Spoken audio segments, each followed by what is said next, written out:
Hi guys, panibagong video, panibagong recap na naman ang hatid ko para sa inyo. Para sa videong ito balikan muna natin ang isa na namang pangmalakasang isekai novel adaptation anime series na na-release noong April 2024. Ngunit bago natin ito umpisahan, kung magugustuhan nyo ang recap nating ito, please subscribe and click the bell button upang updated ka sa ating mga susunod pa na pangmalakasang anime recaps. Huwag na nga natin itong patag-alin pa, simulan na natin ang part 1 to 6 sa episode 1 to 6 ng ating recap patungkol dito. Sa mundo kung saan wala kang kwenta kung isa ka lang mahirap at may taglay ka lang na mahinang magic, araw-araw mong mararanasan ang pangmamaliit ng ibang tao. Lalong-lalo na sa mga mata ng mga maharlikang sa estado at kapangyarihan lang bumabasi, katulad ng pinagdaanan ng ating bida.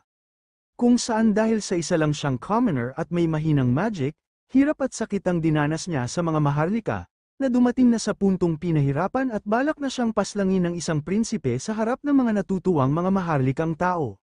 Bago nga siya paslangin ng prinsipe, ipinaliwanag muna nito ang tunay na kahulugan ng sorcery, kung saan, ang basihan ng malakas na magic ay sa pamamagitan ng angkan, talino at pagsusumikap, ngunit ang ating bida ay mayroon lang daw na pagsusumikap, kaya hindi pa rin ito magiging malakas at hindi rin ito magiging isang sorcerer.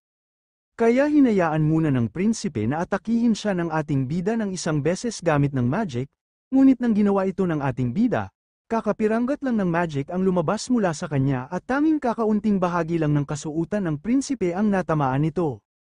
Kaya ipinakita ng prinsipe ang tunay na sorcery sa ating bida, at ito ang naging dahilan upang masunog ang ating bida sa nagliliyab na apoy. Ngunit habang siya'y nasusumog, kahit ramdam niya ang init at sakit, nangingibabaw pa rin ang kanyang saya dahil hindi siya makapaniwala na ganoon pala ang tunay na sorcery. Kaya ipinangako niya sa kanyang sarili, na sa susunod niyang buhay, gusto niya na matutunan pa ang lahat-lahat ng tungkol sa sorcery. Kaya sa muli niyang pagkabuhay, ipinanganak siyang muli bilang sanggol na may dugong maharlika, at kahit na sanggol pa lang siya, ipinamalas niya na kaagad ang lakas ng kanyang kapangyarihan, na bumutis sa pader ng palasyo, na ikinagulat ng kanyang mga tagapag-alaga. Nagdiwang naman ang mga mamamayan ng Salum Kingdom, dahil sa pagkasilang ng kanilang ikapitong prinsipe, na ang ating bida na si Lloyd de Salum. At paglipas ng ilang taon, tumungtong na sa edad na 5 si Lloyd. Ngunit masyado itong pasaway dahil lagi siyang tumatakas sa kanyang mga tagapagbantay, hanggang sa makita siya ng dalawang katiwala ng palasyo, kaya ipinakiusap niya sa dalawa na huwag siya ng mga itong isumbong sa kanyang mga tagapagbantay. At habang nagsasalita pa ang dalawa, bigla na lang umalis si Lloyd upang muling tumakas sa kanyang mga gawain. Kaya ipinaliwanag ng mga katiwala na kakaiba talaga ang kanilang ikapitong prinsipe, dahil kahit na simula nang ito'y sanggol pa lamang, gustong-gusto na nitong magbasa ng mga libro na tungkol sa sorcery at ayaw din ito ng gatas mula sa kanyang ina at higit sa lahat, sa taglay nitong napakalakas na kapangyarihan na pinakawalan nito noon, kaya hinihinala nilang si Lloyd ang reincarnation ng ama ng sorcery na si William Burdo. Habang nagtatago si Lloyd sa kanyang mga tagapagbantay, ipinaliwanag niya na kahit na reincarnate siya bilang isang prinsipe, wala siyang pakialam sa trono ng kaharian. Dahil ang tanging kanyang gusto ay ang mga libro na nasa loob ng kaharian na punong-puno ng mga kaalaman patungkol sa sorcery, na siyang nagpapasaya sa kanya ng lubos. Ngunit nang magsisimula pa lang sana siyang magbasa, biglang sumulpot sa kanyang likuran ang kanyang personal na tagapagbantay at tutor ng 3 taon, na si Sylpha Langlis, isang adventurer at kilala sa tawag na The Silver Blader.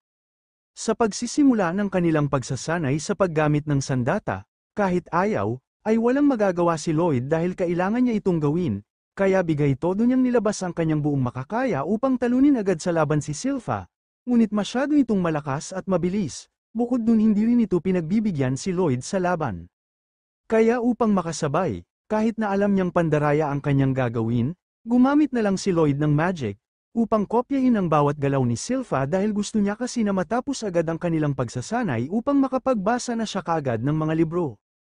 Ngunit kahit na nagagawa niyang magaya ang bawat galaw ni Sylpha sa pakikipaglaban, siya pa rin ang natatalo dahil sa laki ng kanilang agwat pagdating sa pisikal na lakas, haba ng stamina at kanilang pangangatawan.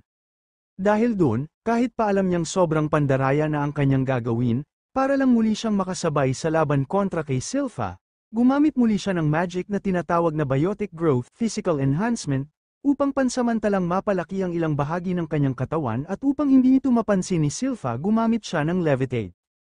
Kaya dahil sa mga magic na ito, nagawa niyang makipagsabayan kay Silpha sa laban, ngunit nang nakakuha na siya ng pagkakataon upang tapusin na sana ang laban, nagawa pa rin ni Silpha na makapagdepensa at nalaman nitong nandaya sa laban si Lloyd, kaya dahil sa gulat na wala sa balanse si Lloyd kaya nagawa ni Silpha na manalo pa rin sa kanilang laban.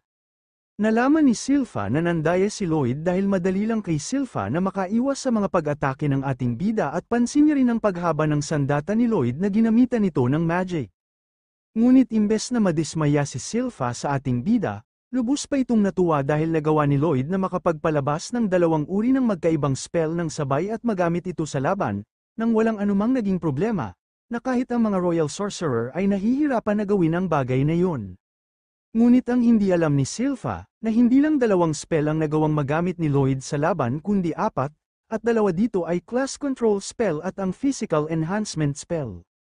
Matapos iyon, kahit ayaw ni Lloyd isinama siya ni Silpha sa paliguan ng mga babae dahil ayaw ni Silpha na mawala ito sa kanyang mga mata, kaya busog sa magagandang tanawin ang mga mata ng ating bida.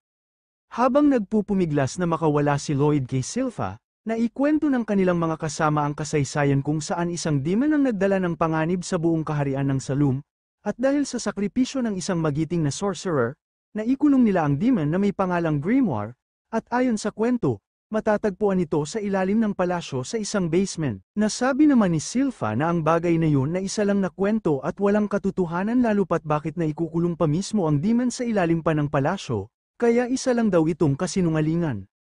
Nang marinig ito ni Lloyd, imbes na matakot, nasabik pa siya sa maaaring mangyari kaya hindi niya mapigilan na magsaya. Kinagabihan habang tulog na ang mga tao sa palasyo, dahil sa kanyang nalaman gusto itong puntahan ni Lloyd, kaya upang hindi siya makita at mapansin ng iba na nasa palasyo, gumamit siya ng concealment spell upang itago ang kanyang sarili sa ibang tao. Dahil dun madali lang para sa kanya na malagpasan ang dalawang gwardiya na nagbabantay papunta sa basement ng palasyo, at kasunod noon, kahit pa sinabi ng dalawang gwardiya na kahit pa makadaan ang isang nilalang sa kanila hindi naman magagawa ng nilalang na yun na masira ang pinto papasok ng archives dahil meron itong matibay na barrier na gawa ng 10 sorcerer. Ngunit yun ang akala nila dahil sa isang saglit lang, agad na nasira ni Lloyd ang barrier sa pinto ng archives kaya agaran siya ditong nakapasok. Pagpasok sa loob bumungad sa kanya, ang napakaraming libro na naglalaman ng mga impormasyon patungkol sa sorcery, kaya lubos niya muli itong ikinatuwa. Ngunit na bago yun, nang lumitaw ang isang libro na bigla na lang lumipad papunta sa kanya, at lumabas dito ang isang demon na si Grimoire, at masaya ito dahil nagawa ni Lloyd na makapasok sa basement, kaya hiniling nito kay Lloyd na kung pwede siya nitong pakawalan sa pagkakakulong sa isang libro. Ngunit nasabi pa nitong kung hindi naman ay ayos lang dahil unti-unti naman na siya ditong nakakaalis. Dagdag pa niya kung sakaling papakawalan siya ni Lloyd bibigyan niya ito ng napakaraming gintong salapi na higit pa sa kanyang inaasam.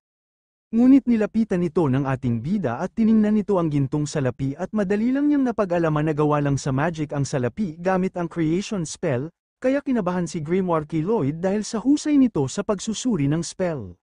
At nasabi ni Lloyd na ang palasyo ay ang kanyang base para sa kanyang research patungkol sa iba't ibang uri ng sorcery, kaya bakit niya naman papakawalan ang isang demon na nakasil sa loob ng palasyo?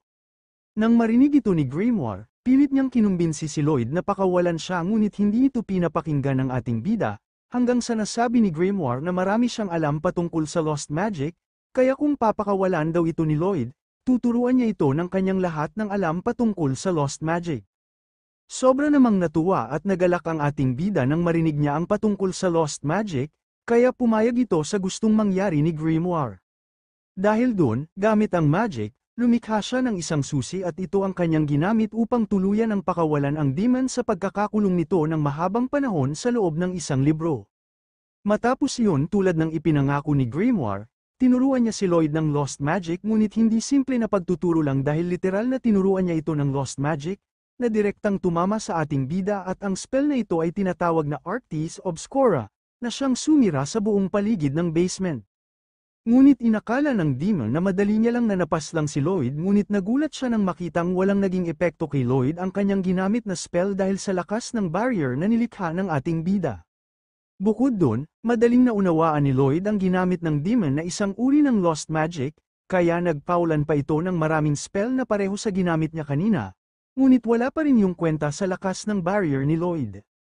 Dahil sa labis na nasisiyahan si Lloyd sa tuwing makakakita siya ng malakas at kakaibang uri ng magic, gusto niya itong subukan gamit ang kanyang sariling katawan, kaya pasimple niya lang na kinuha ang magic ng demon at madali niya lang itong naunawaan kung paano gawin. At tulad ng dati niyang buhay bago siya mamatay na habang siya'y nasusunog, ay lubos ang kanyang saya. At sa kasalukuyan muli niya itong naranasan dahil habang hawak niya ang magic ng demon kahit na nasasaktan siya dito nangingibabaw pa rin ang pagkahumaling niya sa ganda ng magic, kaya humingi pa siya nito kay Grimoire, na lubos namang ikinagalit ng demon. Kaya nag-iba ito ng anyo at naging dalawa ang ulo nito kasabay ng pagpapakawala ng isang uri ng lost magic na tinatawag na Arctis Obscura Forta. Na direktang tumama sa barrier ni Lloyd ngunit sa ilang sandali. Kahit na napakalakas na ng naging pag-atake ng demon wala pa rin yung naging epekto sa lakas ng barrier na likha ni Lloyd, kaya dahil sa alam niyang wala siyang laban sa ating bida, sinubukan niya na lang tumakas ngunit nauntog lang siya sa ginawang barrier ni Lloyd na sumakop sa buong paligid. At dahil ayaw niyang maulit ang nangyari nung siya'y sanggol pa lang, ginamitan niya ng barrier ang kanilang nasasakupan, at naglabas siya ng destructive power na tinatawag na Infernal Fireball, na agad na sumunog sa demon. Matapos iyon, ikinagulat ng demon na muling ibinalik ni Lloyd sa dating ayos ang buong basement ng walang kahirap-hirap, dahil dun sumuko na si Grimoire kay Lloyd at nagdeklara ito ng katapatan sa ating bida. Kaya mula sa pagkakataong yun naging familiar ni Lloyd si Grimoire at upang makasabay ito kay Lloyd saan man siya magpunta, binago ni Lloyd ang anyo nito at tinago niya ito sa kanyang balabal, ngunit nasabi ni Grimoire na pwede niya itong makontrol sa pamamagitan ng isip kapag nadikit siya sa katawan ng ating bida. Ngunit hindi niya inaasahan na sobrang tindi pala ng mana na taglay ni Lloyd na halos hindi na makayanan ni Grimoire, kaya wala siyang nagawa kundi umiyak. Makalipas ang ilang linggo, habang abala sa pagbabasa ng libro patungkol sa sorcery ang ating bida, dinalaw at kinumusta naman siya ng ikalawang prinsipe ng Saloum Kingdom at kanya ring kuya na si Albert de Saloum. Ipinakita nga nito kay Lloyd ang kanyang pagsasanay sa paggamit ng magic, kaya nasabi ni Lloyd na naniniwala ang mga tao na ito daw marahil ang maging susunod na hari ng Saloum Kingdom, dahil sa galing nito sa lahat ng aspeto, mapa-literally man yan o military, at binigyan din daw ito ng pahintulot na gamitin ang various facility na matatagpuan sa palasyo. Nang sumunod na si Lloyd upang magpakitang gilas sa paggamit ng magic, habang naghahanda, iniisip niyang ayaw niyang maging hari at makuha ang trono, dahil ang tanging kanyang gusto, ay maipagpatuloy niya ng malaya ang kanyang research patungkol sa sorcery. Kaya upang hindi malaman ng kanyang kapatid at ng mga nanunood, na malakas talaga ang kanyang magic, binago niya ng kaunti ang kanyang magic upang kung sakaling tatama ito sa mga targets ay hindi ang mga ito masisira. Kaya nauto niya ang mga ito at nasabi pa ng isa na ayos na rin daw kahit ganun lang ang nagawa ni Lloyd. Ngunit ipinagtanggol ito ni Grimoire sa kanyang isip at nasabi niyang ang ginawang yun ni Lloyd ay mahirap gawin, lalo pat iniba nito ang magiging galaw ng kanyang magic at dinagdagan niya pa ito ng panibagong magic na tinatawag na spin, kaya nakalikha siya ng bagong sorcery na tinatawag na spinning fireball. Dahil doon, binansagan ito ni Grimoire bilang sorcery nerd dahil sa pagka-addict nito pagdating sa magic at sorcery. Nang pansamantalang umalis ang kanyang kuya na si Albert upang magpahinga, natuwa na naman ang ating bida dahil sa wakas magagawa niya ng masolo ang buong training field upang gumawa ng eksperimento, na ipinagtaka naman ni Grimoire. At ang gustong gawin pala ni Lloyd ay ang tinatawag na dual incantation kagaya ng ginawa noon ni Grimoire, ngunit ipinaliwanag ni Grimoire na ang dual incantation ay unique ability ng mga demons at hindi ito kayang gawin ng isang tao. Naisip naman yon ni Lloyd, kaya nakaisip din siya ng alternatibong solusyon kung saan, hinigup niya si Grimoire upang maging iisa na lang sila, na umubra naman sa bandang huli. Nang sinubukan nilang mag-cast ng spell na Infernal Fireball, hindi makapaniwala si Grimoire nang mapunta siya sa isip ni Lloyd kung saan matatagpuan ang mga iba't ibang uri ng reciting incantation na nakalagay sa isang cube, at tinatawag ito ni Lloyd bilang spell stack, kung saan may laman ang cube na ito ng mga reciting incantation na umaabot ng 100, at gamit ang spell stack, nagagawa nitong mag-compress ng mga reciting incantation upang magawa ni Lloyd na makapag-cast ng spell ng madalian. Ngunit ikinagulat ni Grimoire nang halos 100 ang nakapaloob sa spell stack ni Lloyd, gayong sa kanya ay umaabot lang ng 2 o 3. Matapos iyon isang kalokohan na naman ang nagawa ni Lloyd dahil nagawa nitong makapagsalita sa bibig ni Grimoire at sa ilang sandali, nagawa nitong makapagsalitang muli sa kanyang bibig at sa bibig na rin ni Grimoire ng sabay. Kaya sinubukan niyang gumamit ng dalawang advanced spell ng sabay, at ang mga spell na ito ay ang Infernal Fireball at Tempest Waterbolt, na nagpabaliw kay Grimoire dahil sa mga nagagawa ni Lloyd, dahil doon nagawa ni Lloyd na maisagawa ang dual incantation na nagpasaya sa kanya ng lubos. Dahil sa nagawa ni Lloyd matinding kapangyarihan ang kanyang naipalabas na nakita ng mga mamamayan ng Saloom Kingdom. At habang nagaganap yun, napag-usapan naman ni Albert at mga kasama nito si Lloyd dahil nasabi nilang hindi daw makakaila na talentado talaga si Lloyd pagdating sa magic, ngunit masyado pa kasi itong bata. Ngunit nasabi ni Albert na nagkakamali sila dahil ang magic na ginamit ni Lloyd para tamaan ang mga targets ay hindi ordinaryong spell dahil makikita dito ang tamang control ng magic na siyang kanyang agad na nakita. Kaya masasabi ni Albert na ang kanyang bunsong kapatid ay special dahil sa taglay nitong magic, at baka pagdating ng panahon pwede itong maging isang Grand Sage. Samantala sa labas ng palasyo, hindi makapaniwala si Grimoire nang makitang ang kapangyarihang nalikha ni Lloyd ay nakagawa ng isang butas sa atmosphere ng mundo. Sobra naman itong ikinatuwa ni Lloyd ngunit na-realize niyang mali pala ang kanyang nagawa kaya hiniling niya na bumalik na sa dati ang atmosfera ng mundo, upang hindi ito makita pa ng ibang tao. Kinabukasan, nakita nila sa balita ang ginawang butas ni Lloyd sa atmosfera ng mundo, buti na lang idineklara lang ito bilang abnormal na pangyayari kaya nakahinga ng maluwag ang ating bida. Ngunit nakita naman ni Lloyd sa likuran ng newspaper, ang grupo ng A-rank adventurer na na-clear ang isang high difficulty dungeon, at natuwa na naman si Lloyd sa maaaring makita niyang iba't ibang uri ng items sa loob ng dungeon, kaya nakaisip na naman siya ng bagong kalokohan kung saan, balak niyang pumunta sa isang dungeon, ngunit pinigilan ito ni Grimoire at nasabi nitong malaking problema kapag nawala si Lloyd sa palasyo. Dahil dun gumamit si Lloyd ng spell na tinatawag na plant class spell, gamit ang isang acorn, kaya nakagawa siya ng isang body double na kayang gawin ang mga simpleng paggalaw. Ngunit may isa pa siyang problema dahil baka madali lang itong matuklasan ni Silpha, kaya upang ito'y masolusyonan, nagbalat kayo muna si Grimoire bilang si Lloyd, at nakakapag-usap ang dalawa sa pamamagitan ng telepathy na malakas ang signal. Gamit nga ng spell na soul transfer, nilipat ni Lloyd ang kaluluwa ni Grimoire sa body double ni Lloyd kaya naging matagumpay ang kanilang naging plano. Ngunit nasabi ni Grimoire na habang wala si Lloyd sa palasyo, magagawa niya na ang anumang kanyang nanaisin sa sinuman, ngunit sa ilang sandali nagbago ang kanyang gustong gawin dahil nasabi ni Lloyd na nagtitiwala ito sa kanya, kaya naluha si Grimoire sa kanyang narinig mula kay Lloyd. Habang nasa ere, nakakita si Lloyd ng isang babae na hinahabol ng mga halimaw, ngunit namangha ang dalawa nang makita ang lakas ng dalaga nang pinatumba nito ang mga halimaw sa ilang saglit lang. Kaya napagtanto ng dalawa na sa estilo ng pakikipaglaban na ipinakita ng babae, at dahil sa suot nitong damit, masasabi nilang isa itong bihasang martial artists. Dahil sa nasaksihan ni Lloyd na mangha siya sa breathing technique ng babae, kaya ipinaliwanag ni Lloyd kay Grimoire na ayon sa librong kanyang nabasa, ang breathing technique ay isang teknik kung saan magagawa ito sa pamamagitan ng enerhiya na tinatawag na QI at gamit ng teknik na ito, nagkakaroon ng isang user ng matinding pisikal na lakas na higit pa sa lakas ng isang normal na tao. Matapos iyon agad silang napansin ng dalaga, kaya gusto na sanang magpakita at magpakilala ni Lloyd ngunit pinigilan siya ni Grimoire dahil pwede itong makilala ng dalaga bilang prinsipe ng Saloom Kingdom. Dahil doon ang papalapit na ang dalaga sa kanila, gamit ang spell na tinatawag na Illusion Class Spell Imitation, nagbago ang kanyang anyo sa isang gwapong binata na may pangalang Leoberto, isang bagong adventurer, na agad na nagpatibok sa puso ng dalaga. Gamit ang dual incantation, na natutunan niya kay Grimoire, pinagsama niya ang kanyang batang katauhan sa katauhan ng kanyang kuya Albert, kaya nalikha niya ang bago niyang katauhan na si Leoberto.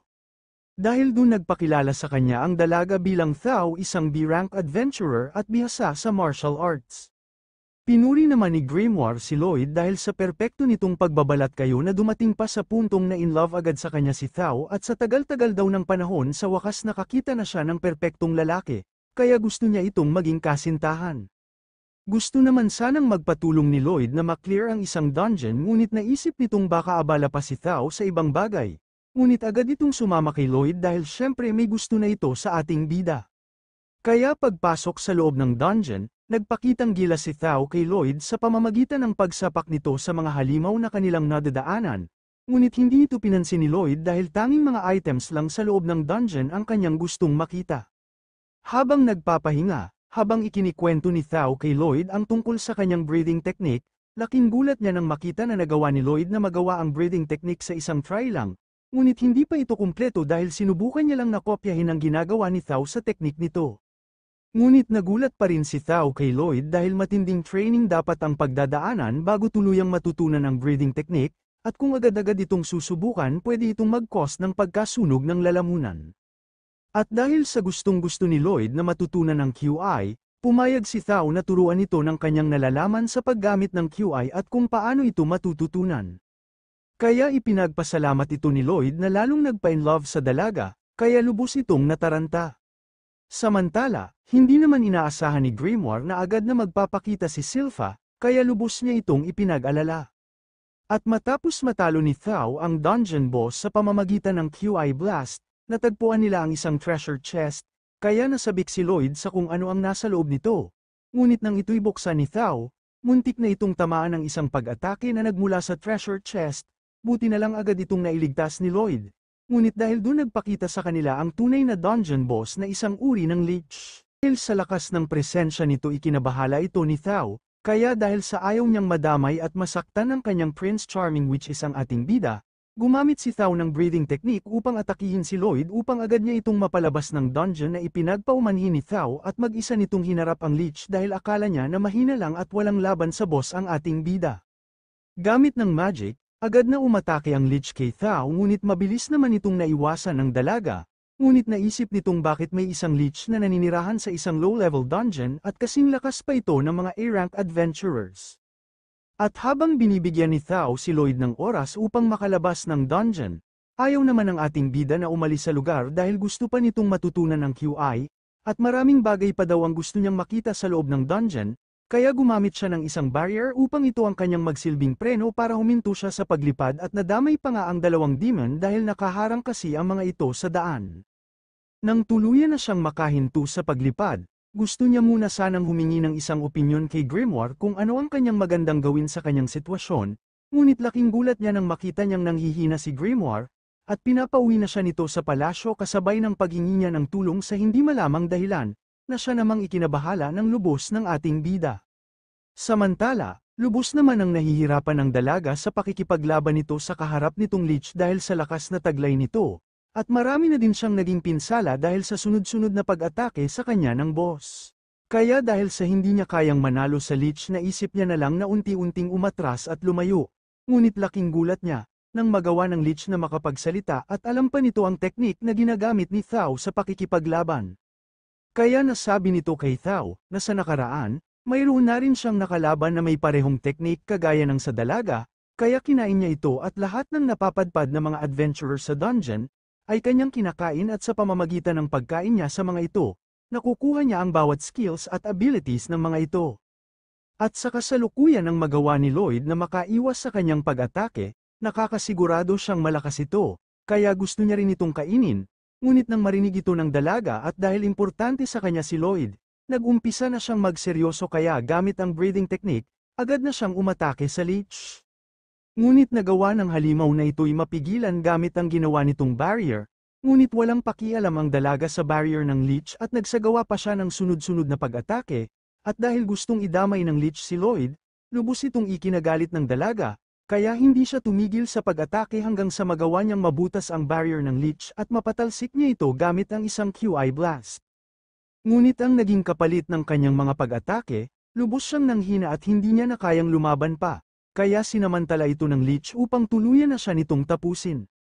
Ngunit ikinagulat ng dalaga nang bigla na lang lumitaw kung saan si Lloyd at nagawa pa siya nitong protektahan, at dahil nagmamadali ang ating bida dahil pinapauwi na ito ni Grimoire sa palasyo, nasabi niya sa leech na umpisahan na daw nila ang kanilang paglalaro. Kaya sa pag-uumpisa ng laban sa pagitan ng dalawa, habang pinapaulanan si Lloyd ng spell ng leech, iniisip niya kung papaano niya tuluyang magagawa ang QI, hanggang sa maisip niya ang sinabi noon ni Thao na kailangan niya lang ng matinding focus, kaya dahil doon napangiti ang ating bida kasabay ang paghigop niya ng maraming hangin, habang umiiwas sa mga pag-atake ng leech. At dahil kulang pa ang kanyang nahihigop na hangin dahil sa kanyang barrier, pansamantala niya itong tinanggal kasabay ng muli niyang paghigop ng marami pang hangin, ngunit sinamantala naman ng leech ang pagkakataon na walang barrier si Lloyd kaya muli siyang nagpaulan ng mga pag-atake. Ngunit sa pagkakataong yon, Kumpleto na at nagawa na ng ating bida na tuluyang matutunan ang QI kaya basic na lang sa kanya na maiwasan ang mga pag-atake ng leech kahit pa siya ay nakapikit at sa punto ding yun, ipinaghalo niya ang QI sa kanyang mana, kaya napangiti naman ang ating bida dahil nakalikha na naman siya ng bagong kapangyarihan na isang uri ng slicing attack sa pamamagitan ng pinaghalong QI at mana. Kaya habang siya'y natutuwa dahil sa kanyang bagong kapangyarihan, nakaramdam naman ng takot ang leech dahil sa lakas na meron ang ating bida, kaya gumamit na ito ng pinakamalakas nitong barrier, ngunit habang nakangiti, pinatalas at pinalakas pa ni Lloyd ang kanyang slicing attack, at ayon sa dalaga ito daw ay ang secret technique na tinatawag na QI Blade, kaya nagawa niyang mahati ng tuluyan sa dalawa ang leech, na nagpamangha naman ng lubos sa dalaga. Matapos iyon, habang inaalam ng dalawa ang laman ng treasure chest, nakakita si Lloyd ng isang lumang kutsilyo, kaya hiningi niya na lang ito sa dalaga na siya namang pinagbigyan ni Thao at kasabay nun, nag-umpisa ng gumuho ang buong dungeon. Nang makalabas na ang dalawa, nagpaalam na sa dalaga ang ating bida dahil hinahanap na ito ni Grimoire kaya kailangan niya nang bumalik ng palasyo, kaya nagpaalam na din ang dalaga sa kanya at umaasa itong balang araw magkikita silang muli ng ating bida. Pagbalik sa palasyo, agad nitong kinumusta si Grimoire na siyang nakahandusay sa sahig habang umiiyak dahil lubos itong pinahirapan ni Silpha sa naganap na training sa pakikipaglaban, kaya agad itong naintindihan ni Lloyd. Dahil bigay todo talaga si Silpha pagdating sa training nila ng ating bida sa pakikipaglaban. Kinabukasan, pinag-eksperimentuhan ni Lloyd ang kutsilyo na kanyang nakuha sa loob ng dungeon at nalaman niyang mayroon itong mana essence, isang uri ito ng catalyst na ginagamit sa enchantment, at gamit ang right magic formula, napapalakas nito ang isang sandata ng doble at triple pa ng orihinal nitong lakas.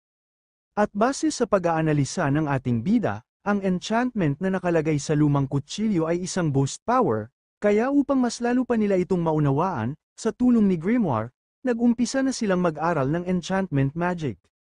Kaya gumamit si Lloyd ng water class spell Pure Effects, upang maanalisa nila ang daloy ng mana at makalikha sila ng bagong enchantment, kaya gamit ang purification, nagawa ni Lloyd na ma-separate ang iba't ibang uri ng elemento ng catalyst na nagmula sa lumang kutsilyo, kaya nagkaroon sila ng oil, silver at hematite at gamit ang mga dungeon core na nakuha ni Lloyd sa dungeon, pwede sila ditong makabuo ng isang catalyst kaya kailangan na lang nila ng marami pang oil at silver at maraming sandata na kanilang pag-eeksperimentuhan. Kaya nakipagkita si Lloyd sa kanyang ama upang humingi ng maraming silver coins, na agad namang ibinigay ng hari at sa tulong ni Grimoire, agad nila itong tinunaw. At sa pagsasanay ni Silpha at ng ating bida, ipinakita ni Lloyd kay Silpha ang improvement niya sa malapitang pakikipaglaban na siyang nagpamangha sa dalaga, ngunit kahit na lumakas pa si Lloyd sa mga nagdaang mga araw, hindi niya pa rin magawang manalo laban kay Silpha.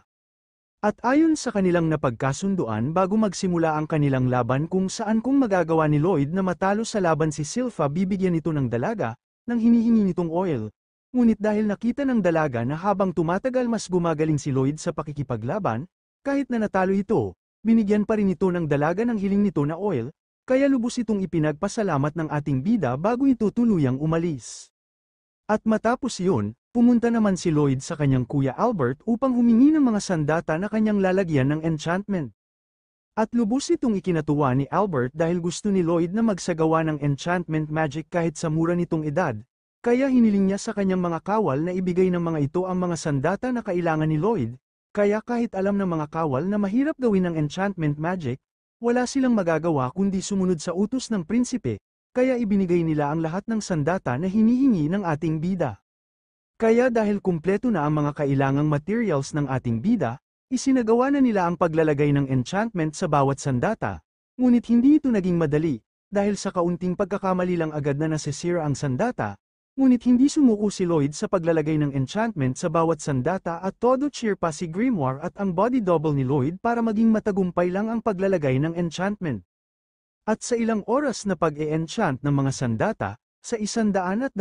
na espada na ibinigay ni Albert sa ating bida, 50 sa mga ito ay naging matagumpay. Ngunit ang totoo, 80 talaga ang naging matagumpay at 50 lang talaga ang ipinakita niya sa kanyang kapatid, habang yung iba ay syempre pag-e-eksperimentuhan niyang muli.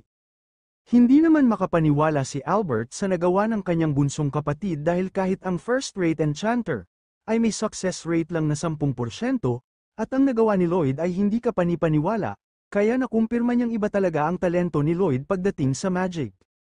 Samantala hindi naman naniniwala ang isang kawal na nagawa ni Lloyd na malagyan ng enchantment ang kanilang espada. Kaya nang ilalagay niya na sana ito sa lagayan ng espada, bigla na lang itong nahati na siyang nagpangiti kay Grimoire at proud na proud ito sa nagawa ng ating bida. Gusto naman sana ni Lloyd na subukan ng kanyang kuya Albert ang kanyang na-enchant na espada sa actual na laban, kaya pinagbigyan ito ni Albert, at napagdesisyon na nilang mag-monster hunt, na siyang ikinatuwa ng ating bida. Ngunit habang sila'y nasa daan, agad na na-detect ni Lloyd na may mga kalaban sa paligid, kaya agad na kumilos si Silpha upang paslangin ang mga ito, at laking gulat ng mga kawal nang sinubukan nilang umatake sa mga halimaw, bigla na lang ang mga itong nahati na parang papel na lubos nilang ikinagulat, dahil sobrang talas na ng espadang na-enchant ng ating bida, kaya lubos ang pagpupuri ni Albert dahil sa nagawa ng kanyang bunsong kapatid. Ngunit nang may isa pang halimaw ang sumugod sa kanila, bigla namang dumating si Thao upang ito'y tapusin, at nang makita ito ni Lloyd, muntik na sana siyang madulas sa pagsasalita, dahil ang kilala ng dalaga, ay ang kanyang binatang version at hindi ang kanyang batang katauhan. Ngunit muntik naman itong makilala ni Thao, dahil nasisense niya ang QI sa ating bida, ngunit agad itong pinigilan ni Silpha na bahagyang nagseselos sa ginagawa ni Thao kay Lloyd, kaya nagkainitan ang dalawang dalaga dahil lang sa ating bida. Kinagabihan, nang sila'y makarating sa lugar, nagpakilala si Albert kay Thao bilang pang-dalawang prinsipe ng Salum Kingdom, kaya nang malaman nito ni Thao humingi siya ng pasensya sa pang-aabala niya sa lakad ng pangkat ng prinsipe, ngunit napansin niya rin na magkahawig si Robert at Albert, at hinahanap niya din si Robert sa paligid dahil na-sense niya nga ang QI, na hindi niya alam na nagmumula pala sa ating bida. Nang pumasok si Lloyd sa tent upang lumayo kay Thao upang hindi nito malaman na siya si Robert, eksakto namang kasalukuyang nagbibihis doon si Silpha, na gusto siyang samahan sa pagtulog at upang mabantayan siya nito sa sinumang magtatangka sa kanyang buhay. Ngunit tinanggihan nito ni Lloyd at nagdesisyon na lang itong pumunta sana sa kanyang kuya Albert, ngunit agad siyang pinigilan ni Silpha at pinilit nito ang ating bida na doon na lang ito magpahinga.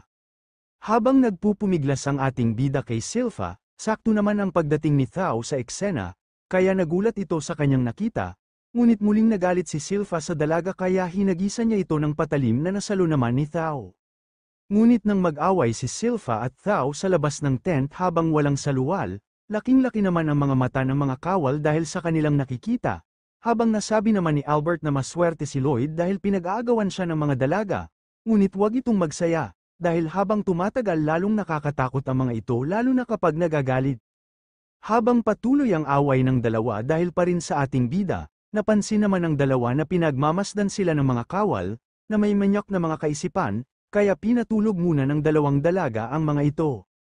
At sa ilang sandali nabanggit ni Thao, na pumunta din siya sa lugar na yon, hindi upang hanapin lang si Robert, kundi upang tingnan at i-clear din ang isang shrine sa taas ng isang bundok. Ngunit nagboluntaryo ang pangkat ni Albert na tumulong dahil masyadong delikado kung mag-isa lang si Thao na pumunta doon, ngunit habang sila'y nag-uusap, bigla na lang silang sinugod ng isang halimaw na bigla na lang sumulpot mula sa kagubatan.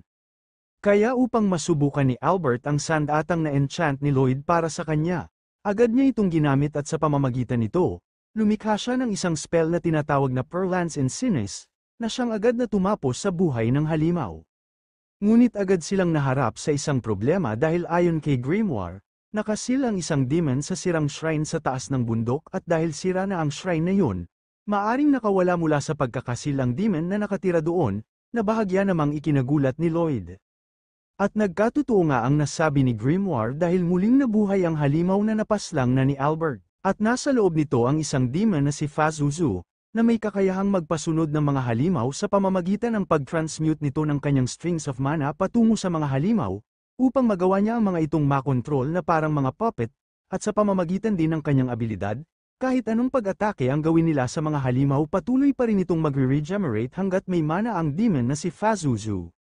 Kaya sobrang nahirapan sa laban si Thao at Albert dahil sa patuloy na pag-regenerate ng mga ito, ngunit sa likod ni Silpha, dahil may bago na namang nalaman si Lloyd na panibagong uri ng magic, nag-request agad siya kay Grimoire na turuan siya nito ng mana transmutation, sa pa-cute na paraan. Habang patuloy na nilalabanan ng pangkat ni Albert ang mga halimaw na kinokontrol ng baliw na demon.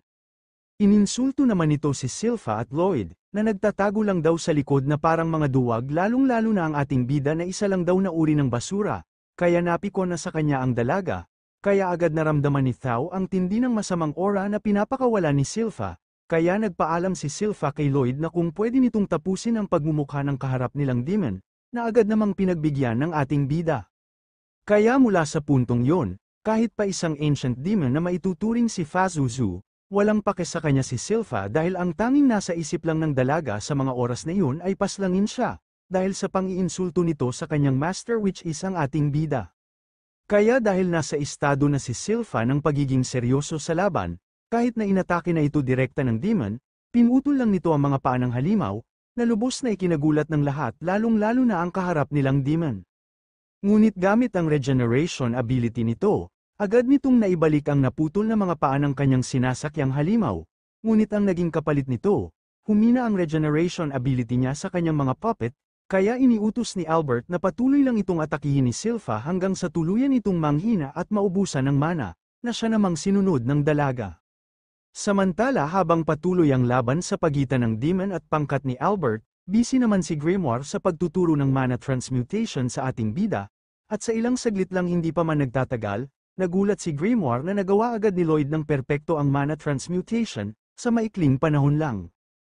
Hindi naman makapaniwala ang demon na kayang makipagsabayan sa kanya si Silpha, na hindi niya alam na bihasa pala itong swordswoman na binansagan pa bilang the Silver Blader. Kaya hiniram ng dalaga ang espada ng isang kawal na may enchantment ni Lloyd, at gamit ang kanyang unique skill na tinatawag na House of Langlis, Dual Blade Art, Twin Dragon's Rising, hinati nito sa dalawa ang halimaw na sinasakyan ng demon, at sinundan niya pa ito ng isa pang pag-atake mula sa ere na tinatawag na Dual Blade Art, Diving Sparrow, na lubos na nagbigay pinsala sa demon na lubos nitong ikinagalit. Ngunit hindi pa doon nagtatapos dahil sinundan pa ito ni Silpha ng isa pang pag-atake na tinatawag na Dual Blade Art, Double Tiger Claw and Fang, na nagbigay na talaga ng direkta ng matinding pinsala sa kaharap nitong demon.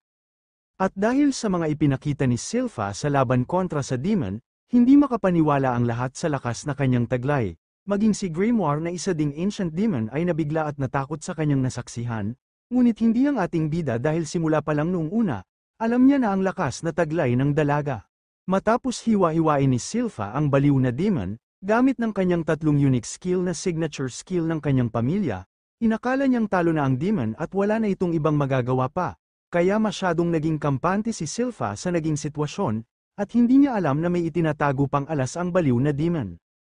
Kaya habang tinututukan ni Silpha ang baliw na demon ng kanyang sandata, naglabas ito ng mabahong hininga na tinatawag na miasma, na nireserba niya sa loob ng ilang daang taon habang siya'y nakasil sa shrine, kaya mabilis itong kumalat sa paligid na naging dahilan upang manghina, at mawala ng malay ang mga kawal ng kaharian gayon din si Albert, at dahil din sa mabahong hininga ng demon, nagawa nitong mapahina si Silpha na nagdulot upang ma-outbalance ito, at mabigyan niya ito ng isang matinding pinsala. Ngunit kahit na malakas ang nagawang pag-attacking iyon ng baliw na demon, nagawa pa rin ni Silpha kahit papaano na tumayo. Ngunit hindi niya na magawang lumaban pa dahil sa epekto sa kanya ng miasma na pinakawalan ng demon, ngunit kahit na ganun ang kanyang naging katayuan at sitwasyon, nagawa niya pa rin na magbigay ng trash talk sa demon nang sinabi niyang hininga pala ng demon ang dahilan kung bakit nababahuan siya habang sila'y naglalaban, na sobra naman itong ikinagalit. Kaya dahil sa trash talk na yun ni Silpha, sobrang nainis sa kanya ang baliw na demon kaya sinubukan nito na siya'y atakihin, ngunit biglang dumating si Thao sa eksena at pinigilan nito ang ginawang pag-atake ng baliw na demon, na lubos namang ikinagulat ng dalaga. Ngunit nasabi ni Silpha kay Thao na kung hindi na nito kayang lumaban, mas mabuting lumayo na lang ito, na halata namang si Silpha talaga ang nagtamo ng matinding pinsala at hindi na kayang gumalaw at lumaban pa, at sa ilang sandali tuluyan na nga itong nawalan ng malay. Kaya dahil tuluyan ang bumagsak si Silpha dahil sa lubha ng pinsalang natamo nito, si Thao naman ang pinag-entirisan ng demon dahil hindi kagaya ng iba, nagawa ng dalaga na hindi maapektuhan ng miasma na likha ng demon, dahil yun sa kanyang breathing technique na inactivate niya bago pa kumalat ang miasma sa paligid, kaya dahil sa saya, mabilis na sumulpot ang demon sa kanyang likuran, ngunit dahil sa bilis ng reflexes ni Thao dahil sa breathing technique, nagawa niya itong maatake ngunit hindi nga lang tumama.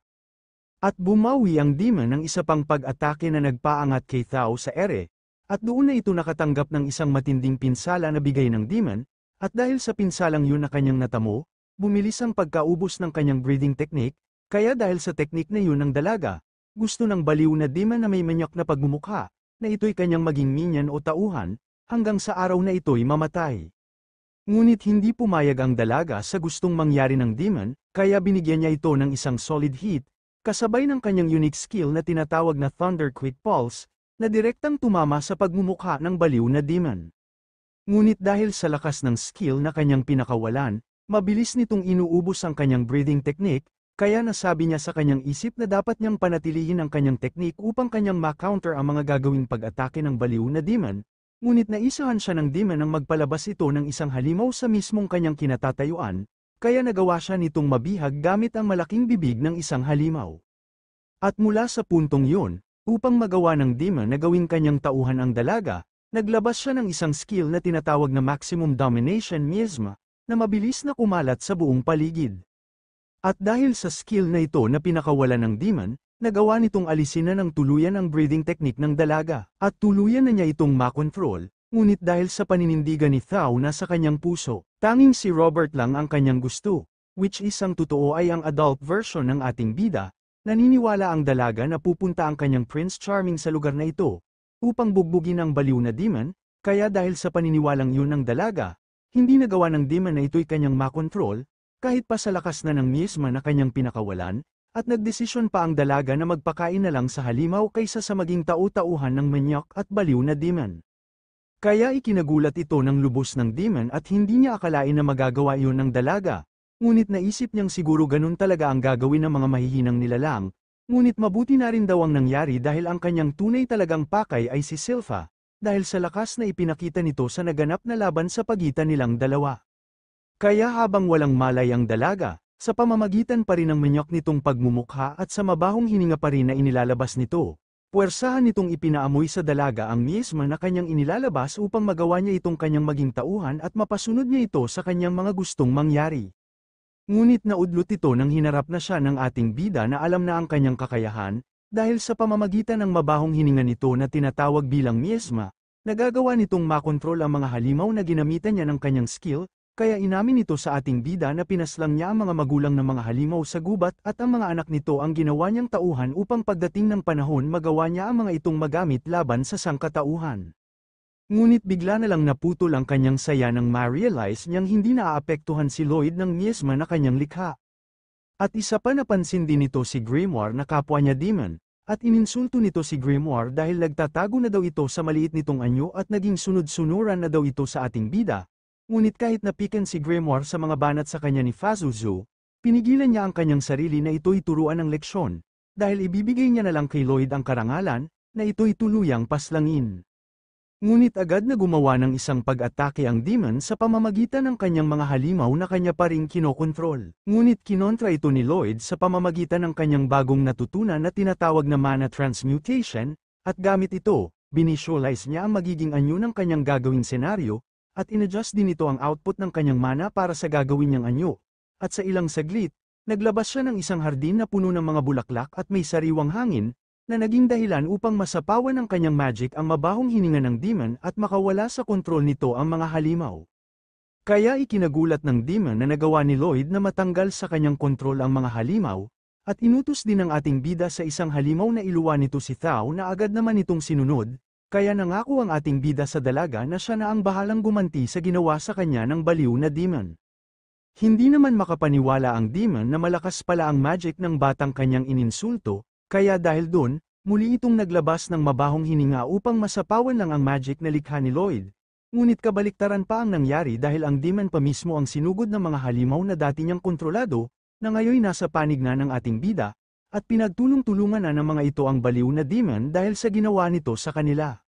Ngunit napikon ang demon sa mga halimaw na kanyang dating mga tauhan. Kaya pinagtatadya kanya ang mga ito nang walang anumang awa na ikinagulat naman ni Lloyd at Grimoire. At dahil galit na ang demon sa pang-iinsulto ng ating bida sa kanyang kakayahan, ipinakita nito ang nakakasindak nitong dami ng mana na kanyang taglay, sa oras na itinigil niya na ang pamamahagi ng kanyang mana sa kanyang mga tauhan, kaya dahil dito, namatay ang mga bulaklak sa hardin na likha ng ating bida at muling nang ibabaw ang miasma na inilalabas ng demon. Ngunit dahil naghamon ito ng paramihan ng mana, ipinakita ng ating bida sa hangal na demon ang totoong itsura ng kanyang mana, at kung gaano ito nakakapatindig balahibo, At ito rin ang parehong mana na nakita noon ni Grimoire nang dumikit ito sa katawan ng ating bida.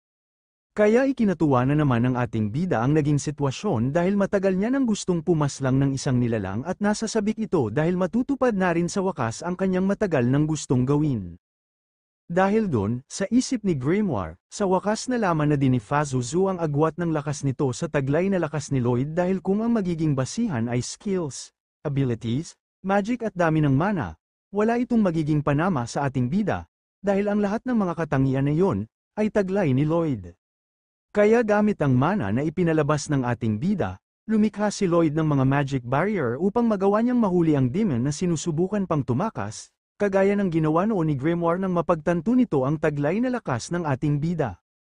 At sa tulong ni Grimoire, muli itong sumanib sa palad ng ating bida upang makapag-cast si Lloyd ng spell na may doble na dami, na humaharang sa lahat ng madadaanan ng demon, at sa ilang sandali gumamit ang ating bida ng isang spell na tinatawag bilang Dimensional Unclosure, na nagawang maikulong ang demon at ang barrier na ito ay may doble na lakas na kahit gumamit pa ang demon ng isang pag-atake hindi niya ito magagawang sirain. At dahil sa dami ng mga kasalanan nito hindi lang sa pangkat ng ating bida kundi maging sa mga hayop sa kagubatan, pinagbayad ito ng ating bida, kaya gamit ang high-speed casting, naglabas si Lloyd ng iba't ibang uri ng spell na ayon sa apat na elemento, tulad ng apoy, hangin, lupa at tubig, at nahahati ang apat na elemento na ito sa apat na spell tulad ng Infernum Immorser, Tempostive Intercere, Seismo Terrasier at Torrent Ascenasure. At ang mga spell na ito ay may highest level at natriple pa ng ating bida ang high-speed casting. Kaya habang lumilitaw na ang apat na spell sa loob ng barrier, nabaliw na ang demon dahil sa kanyang nasasaksihan, at nagmamakaawa na ito na wag daw itong ituloy ng ating bida, ngunit dahil para kay Lloyd ang bagay na ito ay isa lang na eksperimento, tinuloy niya pa rin ang pag-atake sa demon kahit alam niyang hindi naman namamatay ang mga ito, ngunit nakakaramdam pa rin naman ang mga ito ng matinding sakit, kaya namangha ang ating bida sa kanyang nasasaksihan at hinayaan niyang ma-torture ang demon sa kanyang apat na spell sa loob ng 30 minutes. Makalipas ang 3 minutong yun, tinanggal na ng ating bida ang kanyang barrier sa demon, at ipinag-alala niya kung nagawa niya ba talaga itong paslangin. Ngunit nagtamo lang ito ng matinding pinsala ngunit dahil sa pinsalang ito, naubos na ng tuluyan ang kanyang taglay na lakas, kaya mula sa puntong yun nag-umpisa na siyang maglaho. At dahil wala ng miasma sa paligid, bumalik naman na sa kamalayan ang mga kawal ng kaharian at ang kuya ng ating bida, kaya upang hindi ng mga ito pagdudahan na siya ang tumalo sa demon, nasabi niya sa lahat na ang tumalo sa demon ay si Robert, ang binatang version ng ating bida. Kaya nang marinig ito ni Thao lubos ang kanyang saya dahil dumating ang kanyang Prince Charming na si Robert, na hindi niya alam na si Lloyd lang pala simula pa lang nung una. Pagbalik sa kaharian, ibinalita ng dalawa sa kanilang ama ang buong nangyari nang salakayin sila ng baliw na demon, at kung paano ito tinalo ng adventurer na si Robert na ayon sa sinabi ng ating bida. Ngunit nang magkaroon ng malay si Albert at ang mga kawal na kanilang kasama, hindi na nila nagawa pang pasalamatan si Robert at maging si Thao dahil agad itong umalis upang hanapin si Robert, ngunit ang hindi nila alam na si Lloyd naman talaga ang tumalo sa demon, at ayaw lang nito na malaman ng mga tao sa kaharian ang kanyang taglay na lakas, kaya ibinibigay niya ang lahat ng karangalan sa kanyang binatang version. At dagdag pa ni Albert sa kanilang ama, na dahil sa mga sandata na nilagyan ni Lloyd ng mga enchantment, nagawa nilang makipagsabayan sa mga halimaw sa naganap na laban, kaya ikinukonsidera niya ang lakas ng kanyang bunsong kapatid, at iminungkahi nito sa kanyang ama na bigyan nito si Lloyd ng opportunity upang mapatunayan nito ang kanyang sarili sa kaharian upang balang araw, magawa nitong maging sunod na hari ng Saloum Kingdom. Ngunit nang tinanong si Lloyd ng kanilang ama kung gusto ba nitong tanggapin ang pagkakataon upang makuha ang trono ng kaharian, buong tapang na sinagot ni Lloyd sa kanyang ama na tinatanggihan niya ang alok nito na maging sunod na hari ng Saloum Kingdom, dahil simula pa lang noon tanging pag-aaral patungkol sa magic ang kanyang gustong gawin at wala na siyang pakialam pa sa ibang bagay, especially sa pamumuno ng isang buong kaharian. At habang naglalaro ang ating bida sa bakuran ng palasyo, kasama ang bago nitong alaga na pinangalanan nito bilang Shiro, ang halimaw na kontrolado noon ng kapangyarihan ng demon, pinagmamasdan naman sila ng ama at kapatid ng ating bida, at kahit na tinanggihan ni Lloyd ang trono ng kaharian gusto pa rin malaman ng kanyang ama ang landas na gusto nitong tahakin pagdating ng araw. Matapos ang laban sa pagitan ng ating bida at ng baliw na demon na si Pazuzu, habang pauwi na ang ating mga bida sumama sa kanila ang halimaw na nakontrol noon ng demon, at gusto nitong maging kanyang amo si Lloyd dahil sa pagkakaligtas nito sa kanya sa kontrol ng demon. Dahil doon, isinama ito ni Lloyd sa palasyo bilang kanyang bagong alaga na pinangalanan niya bilang Shiro, at tinuruan niya rin ito ng iba't ibang uri ng command na ginagawa ng amo sa kanilang mga alaga. Ngunit kahit na madaling natutunan ni Shiro ang mga simple commands, gusto ng ating bida na matuto si Shiro ng mga komplikado pang utos kagaya ng umikot ito ng 3 beses, tumahol ito sa iba't ibang uri ng bilis, locations at iba pa. Ngunit hindi niya alam kung paano maiintindihan lahat iyon ni Shiro. Sinubukan na ng ating bida na isulat gamit ng kanyang mana ang command spell at inilagay niya yun sa kaisipan ni Shiro, ngunit hindi pa rin yun maintindihan ng kanyang alaga at nagdulot pa ito ng confusion na nagpabalisa sa kanya, dahil sa mga impormasyon na ipinasok ni Lloyd sa kanyang kaisipan na hindi niya kayang maunawaan. Dahil doon, nag-isip sila ng isang tao na may kakayahan upang mapasunod ang isang nilalang ayon sa kanyang ninanais, isang monster expert kung tawagin, at naisip nila ang isang tao na pasok sa hinahanap nilang yun, at ito ay walang iba kundi ang ate ni Lloyd na si Princess Alice, ang Sixth Princess ng Salum Kingdom. Kaya pumunta ang ating bida sa Gardens Tower ng kanyang ate Alice upang kanya itong makita at bisitahin, at kita sa lugar ang dami ng mga inaalagaan nitong mga iba't ibang uri ng mga hayop, hindi lang aso at pusa kundi maging rare animals na bibihira na lang na makita. Nang malaman ng kanyang ate na naroroon sa kanyang hardin ang kanyang bunsong kapatid which is ang ating bida, agad itong nagmadali upang kanya itong makita, at dahil sa pagkasabik, niyakap niya ito ng sobrang higpit kasabay ng isang halik na sobrang ikinagulat ni Lloyd, kaya agad itong nawalan ng malay dahil doon, gusto itong tulungan ni Silpha sa pamamagitan din daw ng isang halik mula sa kanya. Matapos iyon sumunod na rin sa hardin ang tagapagbantay ni Alice na si Ares. Dahil alam na nito ang gagawin ng prinsesa sa ating bida, dahil sa tuwing makikita ni Alice si Lloyd palagi na lang nitong niyayakap ng mahigpit ang ating bida at binibigyan niya ito ng halik, dahil sa rason na sobra siyang nakukyutan sa kanyang bunsong kapatid na si Lloyd. Matapos iyon dahil sa husay ni Princess Alice sa mga halimaw, nalaman niya agad ang lahi na pinagmula ni Shiro bilang Beowulf, na ikinamangha ni Lloyd dahil sa isang tingin lang ni Alice alam na nito ang lahi ng isang nilalang, na ipinaliwanag naman ni Alice na dahil daw siguro yun sa mana na nagko-communicate sa kanya at sa mga nilalang na kanyang nakakasalamuha. Ngunit nasabi ni Silpha kay Lloyd, na mas mabuting umalis na lang sila sa lugar dahil tingin niya wala silang mapapala kay Princess Alice, dahil hindi yata nito alam kung papaano ang konsepto ng mana at kung papaano niya ito nagagamit upang makipag-communicate sa mga nilalang, kaya hindi nito magagawa na maipaliwanag sa ating bida kung paano nito nabibigyan ng komplikadong utos ang mga alaga nito na nasa kanyang hardin. Ngunit kahit alam ni Lloyd ang mga bagay na yon, gusto niya pa rin makita kung paano nagbibigay ang kanyang ate Alice ng mga komplikadong utos sa kanyang mga alaga. Kaya nag-request ang ating bida sa kanyang ate kung pwede nilang makita ang pinakamalakas na halimaw na inaalagaan nito sa kanyang hardin, na pinagbigyan naman ng prinsesa at sa ilang saglit laking gulat ni Silpha at Lloyd nang nasa likuran na pala nila ang halimaw na inaalagaan ni Alice na pinangalanan nito bilang Liru, kabilang sa lahi ng mga rare monsters na kilala sa tawag bilang Lesser Fenrir, isang uri pa rin ng high-class Beowulf. Namangha naman si Lloyd sa kakayahan ng alaga ni Alice na si Liru dahil nagawa nitong talunin ang presence detection ng ating bida. At hindi lang iyon ang kanyang ikinagulat, kundi mas ikinagulat niya pa kung paano nagawa ng kanyang ate Alice na mautusan agad si Liru. Kaya naisip niyang nagawa ng kanyang ate Alice na magbigay utos sa kanyang alaga na si Liru nang hindi nila napapansin, at isinasagawa niya na ang utos na yun habang sila'y nag-uusap, kaya hindi nila namalayan na kinuha na pala ni Liru ang headband ni Silpha at hinintay nitong utusan siyang muli ni Alice, na dalhin nito ang headband sa prinsesa sa oras na kanya na itong tawagin. Kaya lubos na ikinamangha ni Lloyd ang kayang gawin ng kanyang ate dahil madali lang para rito na magbigay ng komplikadong utos sa kanyang mga alaga nang hindi man lang napapansin ng iba. Kaya gustong-gusto itong malaman at matutunan ng ating bida kung paano ito nagagawa ng kanyang ate Alice. Dahil dun agad siyang humiling sa kanyang ate na turuan siya nito kung paano magbigay utos sa mga hayop dahil gusto niya itong maisagawa kay Shiro, na pinagbigyan naman ng kanyang ate Alice, at sinabi na nito sa ating bida ang sekreto sa kanyang kakayahan at ito ay walang iba kundi pag-ibig, na hindi naman inaasahan ng tatlo. Ayon sa prinsesa, sa pamamagitan ng pag-ibig para sa mga hayop magagawa ng isang nilalang na maramdaman ang nararamdaman din ng mga hayop sa kanyang paligid.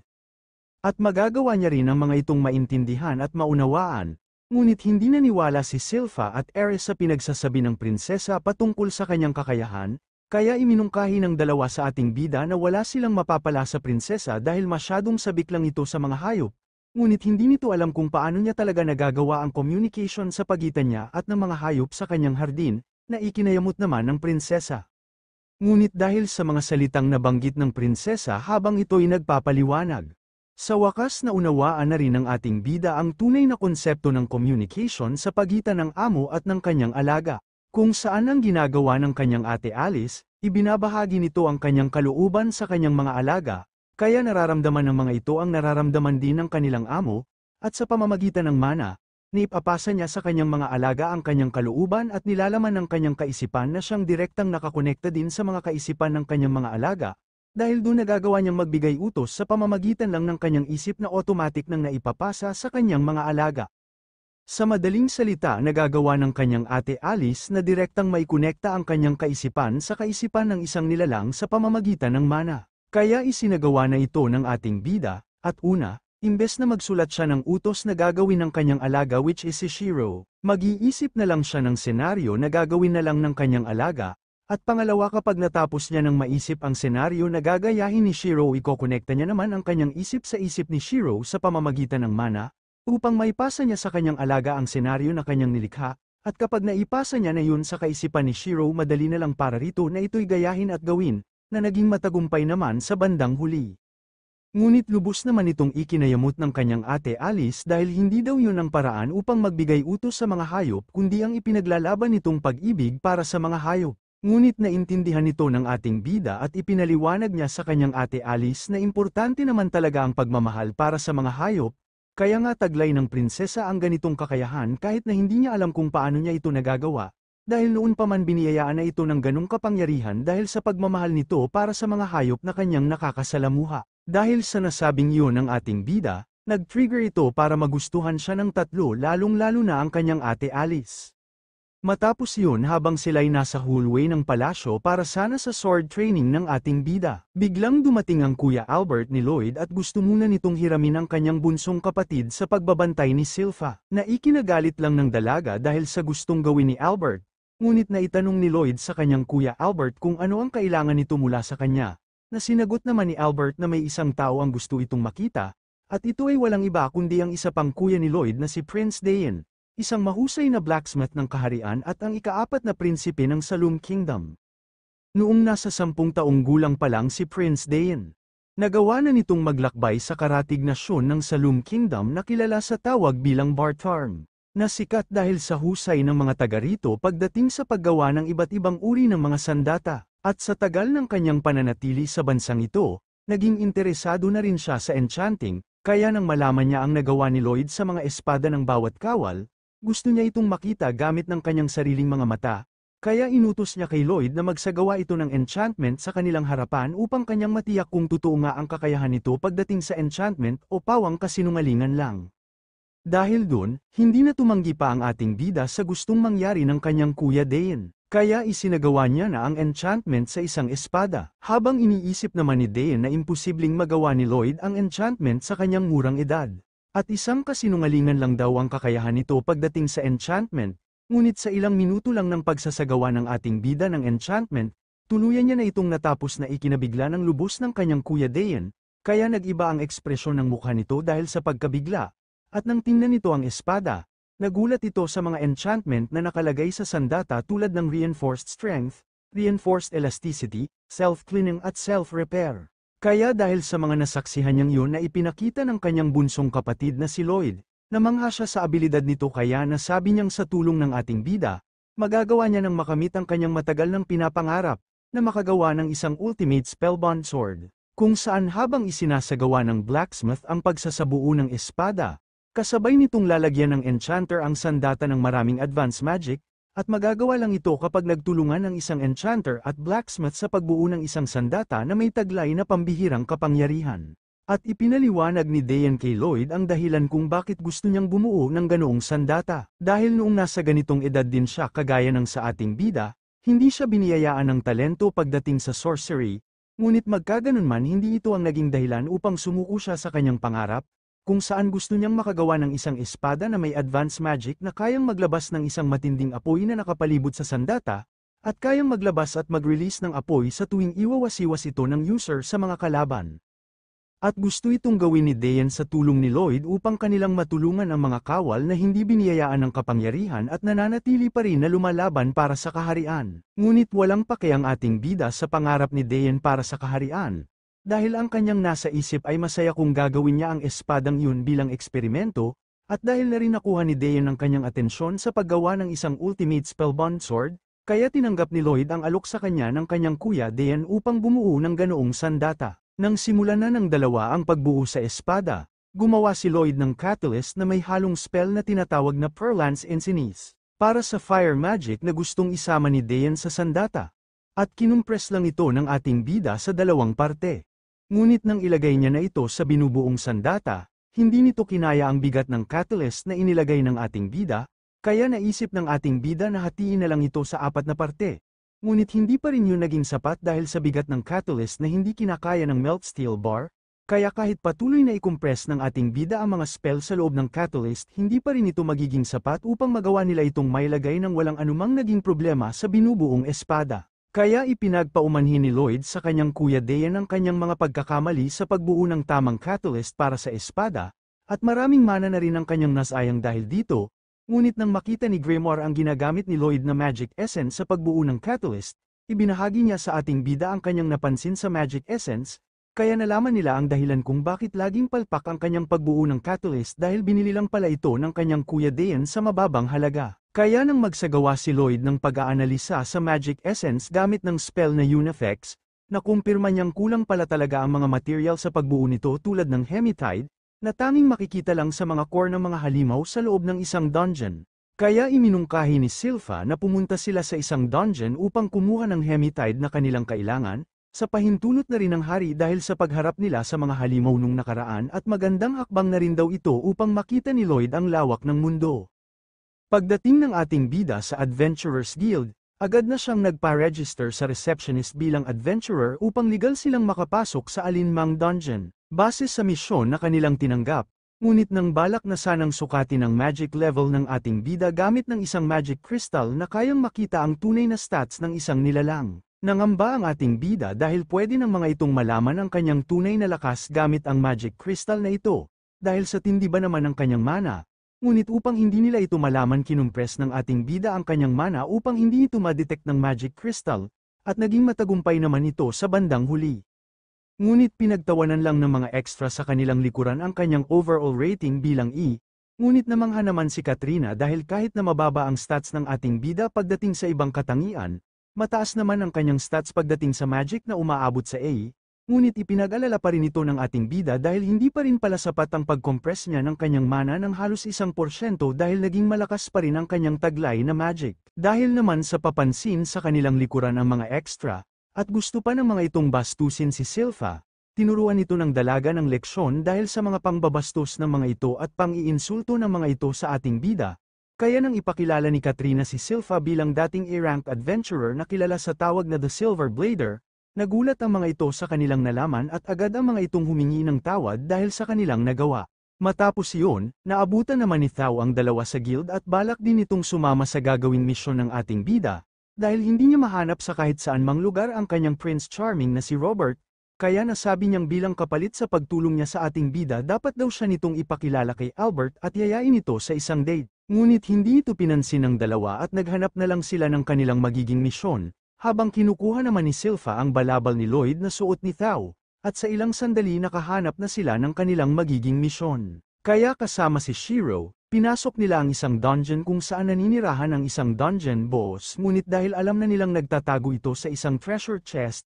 hindi na nila ito binigyan pa ng pagkakataon upang lumaban pa, kaya naging madali na lang para sa kanila na ma-clear out ang dungeon na kanilang napuntahan. Matapos iyon dinala ni Lloyd at Silpha ang treasure chest na kanilang nakuha sa dungeon na naglalaman ng maraming hematite, at sinimulan muli nila ang pagbuo ng espada at sa pagkakataong ito, nagawa na nilang mailagay ng walang anumang problema ang catalyst sa melt steel bar, at nagawa na nilang mabuo ang The Ultimate Spellbound Sword. At nang sinubukan ito ni Dayan, naglabas nga ang espadang ito ng isang uri ng fireball ayon sa kanyang ninanais ngunit may lakas ito na higit pa sa kanyang espektasyon, na lubos nilang ikinagulat. Pagsapit ng gabi habang iniisip ng ating bida ang kanyang susunod na gagawin dahil sa masyado ng busy ang kanyang mga kapatid, biglang gumana ang kanyang detection magic kung saan naramdaman niya ang isang bagay na nasa kanilang central garden at hindi niya matukoy ang pagkakakilanlan nito. Dahil nakikita niya lang ang isang bilog na nasa isang space, na nakakatiyak siyang kagagawa ng isang nilalang. So yun, dito muna natin puputulan ang recap nating ito at abang lang muna kayo dyan para sa pagpapatuloy ng ating recap at para updated kayo sa latest nating upload, click muna yung subscribe and bell button para sa upcoming pa nating mga kwento. Salamat.